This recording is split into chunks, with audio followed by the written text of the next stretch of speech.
Isang armadong lalaki ang arestado sa isang operasyon ng mga otoridad sa Baseco Compound, Manila matapos mahulihan ng iligal na armas. Tuloy-tuloy pa rin ang kampanya ng kapulisan laban sa iligal na armas at pagpapatupad ng batas upang matiyak ang kapayapaan at kaayusan sa komunidad. Yan ang balitang hatid ni Patrolwoman Mika May Bahiwag. Arestado ng mga tauhan ng Baseco Police Station 13 ng Manila Police District ang isang 47 anyos na lalaki matapos ireklamo ng pananakit ng kapitbahay sa Barangay 649, Baseco Port Area sa Maynila. Kinilala ni Police Lieutenant Colonel Romel Anicete, Station Commander ng Police Station 13, ang suspect na si alias Lito, isang negosyante at residente ng nasabing lugar.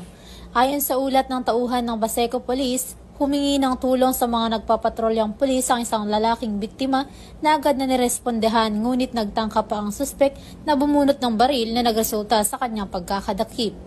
Narecover mula sa kanya ang isang kalibre .45 na baril na may 7 bala. Naharap si Lito sa mga kasong grave threat, physical injury, resistance and disobedience to authority at paglabag sa Republic Act 10591. Kasalukuyan din siyang nakakulong sa naturang istasyon.